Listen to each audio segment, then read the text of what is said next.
144 দ্বারা একটা পশম কাটতে পারে না। ইসমাইলের কিতাবের মধ্যে লেখেন উনি রাগান্বিত হয়ে একটা পাথরের মধ্যে ছুরিটা নিক্ষেপ করে দিলেন, পাথরটা দ্বিখণ্ডিত হয়ে গেল। ফেরেশতারা কয় আল্লাহ তোমার কুদরতের শান বুঝতে পারি না। আল্লাহ কয় না বুঝতে পারবে না। আলিরা কুদরত গারি ফরসাহি আগুনি মুরদারাত জানে বসে জিল্লা বেজাকুনি ইন্নাল্লাহ আলা কুল্লি শাইইন কাদির। নুরুল ফেরেশতারা আল্লাহটা বুঝতে পারবে এটা আশিক মানুষের খেলা। মিয়ানে আশিক মাসুদুর মেজিদ কেরামান কাতিবিন রাম খবরনে। আশিক মানুষের যে খেলা এটা নুরুল ফেরেশতারা বুঝতে পারে না। আল্লাহ জিবরাইলকে ডাক দেয়া কয় জিবরাইল যা ব্যস্ত থেকে তোমা নিয়ে যা, আমার বন্ধু সে কোরবানি কবুল হয়ে গেছে।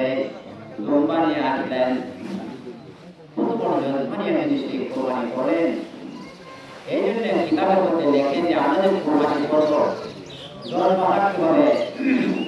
আল্লাহ বলেন রক্ত চাই না, গোশত চাই না, তোমাদের অন্তর চাই।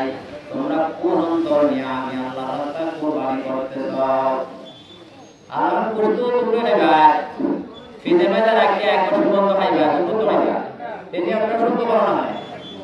ইব্রাহিম আলাইহিস সালাম যে জজমানি কোরবানি করেছেন সেই জজমানি যদি কোরবানি আমরা করতে পারি, সাহাবায়ে কেরাম প্রশ্ন করেন ইয়া রাসূলুল্লাহ হাবিবাল্লাহ কোরবানি কি?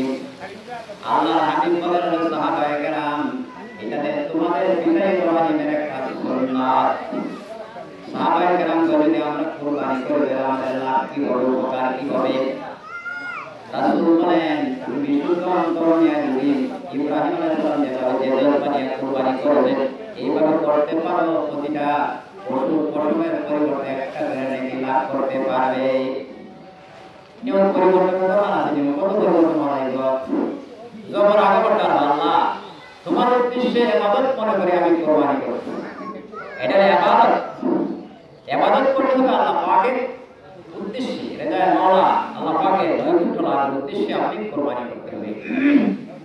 এই কোরবানি যদি আমরা কবুল করে যাই আগে অন্তরকে যাচাই বাছাই করতে হবে। টাকা হইতে হবে ভালো হালাল টাকা, সুদে বসে টাকা দেয়া বেতন করে দিয়েছে এটা তো ভালো। আবার সাত জনে দিয়েছে, একজনের গড়বড় আছে যাও তো যায় জামাইটা আইব কুড়িটা আইব তো সে সুই সাত জনবা।